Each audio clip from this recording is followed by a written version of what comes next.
Hey guys, how's it going? So today we were supposed to be doing this like inverted color challenge where you like draw in the inverted colors and then try and like flip it to hopefully look normal. I totally just like misinterpreted that and just drew normally. So we're just gonna be drawing two baddies today, essentially. But I say we just hop right into it. Alright, so here is the first sketch. I'm actually a pretty big fan of how just the sketch was turning out. This didn't take too long, I would say like 15-20 minutes to sketch out. And I mean, it's just a baddie, you know, that's about it. I let you guys decide. I kind of designed it with you guys on stream, so a few different people recommended like brown and blue hair, so we ended up going with that, and I think that was actually a pretty good combo at the end of the day. Not something I would normally go with, but ended up working out, you know, so who am I to complain. For this one, I did want to try out having just like cleaner line art. Like, I don't know if we want to call it quite line art. It's still very much a cleaned up sketch, but just a cleaner overall aesthetic, I guess. Because I've been noticing that my stuff gets really rough if I let it, and I have to like consciously make the whole, I'd say line art and rendering, honestly, at this point. I gotta like consciously make them both look clean and like actually be able to like recognize what's going on. Because it's like, otherwise, oh, this is just like rainbow barf all over the canvas and hope it looks good. I think we managed to avoid that this time. Had a little bit of issue deciding on like some of the color scheme for the outfit, but just ended up just going with something pretty basic. This was kind of like a quasi warm-up for the second drawing, which is more of like a full illustration with like a background and all of that. So yeah, and you can just see I'm throwing some of the gradient in the hair right now. Just trying, I was thinking more of like, I don't know what it's called, but where you only dye the inside of the hair. I saw someone do it in like walking around in real life the other day, and I thought that looked super sick. So I wanted to try it out for sure in a drawing, and I feel like it might honestly look better in drawing. I'm not too sure. I have short hair now, so I can't really experiment with dyeing it, and I never have. So, and you can see we're tossing some blush in. Typically, I like to just scribble over with a new layer with just like the blush color, and then just blur it, and then just repeat until it looks okay. I used to be like super against blurring stuff, and I feel like that was probably kind of beneficial to just me drawing, is like learning when to spam blur and when to like hold off, you know? And I feel like that is a good time to use the blur tool, especially in skin. Typically it's like soft shading, unless like the lighting situation is super crazy, but you know, we're talking about generally, right? Yeah, I'd say typically like skin, and honestly I've been using it more in like hair, the airbrush, but I used to use it for all my shading, and I feel like that's a common pitfall with a lot of like new digital artists is when you are like learning it, you're like, oh my gosh, all these fancy tools, let me just spam all of them, and then it just looks bad because you have no fundamentals. And I have definitely done that before, so I can't really say too much about that, because I used to just be like, okay, we're spamming airbrush, and then complete 180. If it's not a hard line, we're not putting it in. And now I'm just, I don't know, messing around, I guess. I don't know. But I've been also experimenting with doing some of the rendering beforehand, where it's like I do like the base colors in quotations, like I do more of the shading in that, so I don't have to use as much of a multiply layer. This might honestly end up with me just not using a multiply layer anymore, because I don't know why, but I kind of feel like it's cheating to use layer effects. It isn't, because it's part of the program. But I like to do a lot of this stuff in hand or like by hand if I can, and I'm not going to totally cook the drawing just by that like ideal. It's been a thing I've been trying to do more. It's just like actually hand draw everything, and I've been drawing more traditional art as well, so I feel like that kind of comes hand in hand with that, because it is kind of cool to be like, yo, this shit's on paper, so this is a real thing. Digital art's real too, obviously, but it's like, you know, it doesn't have the same impact of like, yeah, I drew this anime girl, and she's real, she's on paper, here you go. Like, I feel like that's almost cooler. That's also kind of why I want to pick up some watercolors, because I feel like watercolors in an anime style just look, it's just chef's kiss, it's just perfection. And here we can see we're just finishing up the eyes a little bit.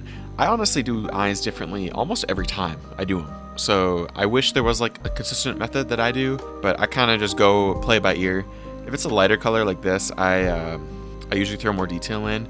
But if it's a darker, like a black or like a dark brown, I'd be just throwing one highlight and call it a day, to be honest. But here's her all finished up. I think she turned out pretty good, honestly. It's just like clean, cute. it's just an anime girl. It's just a baddie, okay? And what's wrong with drawing a baddie every now and then? And for this next one, I actually tried out doing like a hand cam. So let me know if you guys like that or if we want to never see that again. Alright, so here is the next drawing that we're looking at. And I kind of skipped by the base colors just because we've seen it 1,000 times before, so nothing too crazy happened there. I thought this would be like a cool pose because it's something a little bit more complicated. And I've been trying to do more, actual scenes that like, so the characters feel alive and it's not just like pretty background with an anime girl like stickered on top of it, I'm trying to avoid that. Trying to make it just seem like a whole cohesive situation. And I don't know if we like necessarily succeeded with that. You also see me. Okay. Side note, you can see me showing off my black monster. I ordered some monster from Walmart and it took like 3 weeks to get here. So, honestly, side note as well. Honestly, while we're talking about some black monster, that stuff is so good.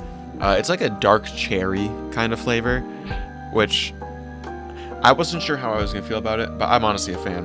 Not like I can get it in my area, so I have to like ship it across the country. So we won't be buying anymore because it's like $6 a can. So holding off there.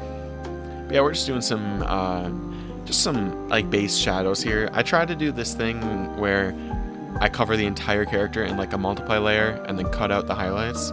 I think it turned out pretty good, honestly. We might be doing that in the future. I'm not too sure how often I'm going to do this kind of lighting situation, but next time I do, I'll have to try and remember to do this again, because I think it did help speed up the process a little bit, especially in the rendering. We didn't have to worry too much about some of the, like, making sure the lighting's consistent because we already got that sorted right away, And here for just a quick little background, and that makes it like, okay, so this is the easiest way I've found to do like a green background, where it's like, they're in nature or whatever, right? You just scribble a ton of like super saturated greens in, and you just blur that thing to hell, and you just add a few little fine details on top of that. And sometimes it looks really bad. I think it turned out pretty good this time, but it's kind of a little bit of a gamble because you do have the chance of like your character's lighting not making sense with how bright the background is, and then it just looks goofy. It's the sticker effect, like I was talking about earlier. So I think this one we avoided it, and honestly it turned out pretty well in the end, I would like to say. But it was a bit tricky to get this one going. It was one of those where it just got really messy really quickly because there's a lot of moving parts, including like the pattern of the umbrella and all that stuff. So it's like the details weren't there, and it took a while to get them fully fleshed out and making it like look consistent as like just a whole thing. Because you can even see me airbrushing saturated purples on, because I jumped the gun a little bit and I immediately merged down every layer. So that became a little bit of an issue, but I think we managed to not make it be career ending. It was just a little bit of a tricky start, I guess. But right around this part of the drawing, I was starting to look a little better. Like right away, I'm not gonna lie, I was like, ooh, I really don't like this. We're gonna drop it. But I was starting to warm up to it around here. It's kind of nice when you do hate a drawing, you actually stick with it, and then it like looks good. Because usually, at least for me, when I hate a drawing in the beginning, I hate the drawing throughout the entire thing and at the end. And then I'm like, why did I spend 4 hours doing this? Luckily, this wasn't that case. It's rare. Typically, my drawing process is I make a sketch, I like the sketch, and then I hate it after that. So I only like the sketch.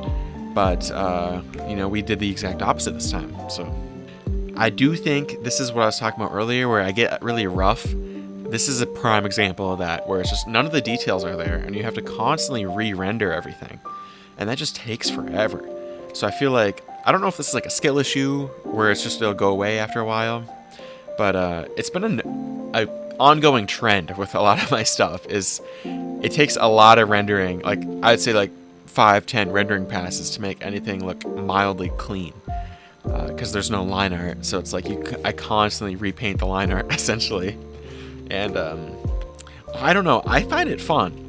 So it's like, I don't really hate that it's like that. It's just a thing I've noticed, And especially trying to do more like polished stuff for either working for game studios or just kind of building a portfolio. I've been noticing some issues with how I draw that need to get a little bit of that would need to get addressed pretty soon here.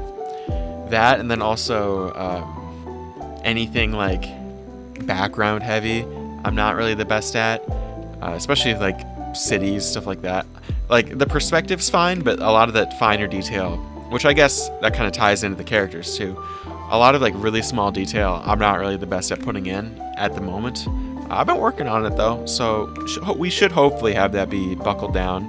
I've been trying to draw more characters with like actually detailed outfits and not just outfits that are like one flat color. I think that also is kind of an issue of only drawing fan art from anime for forever.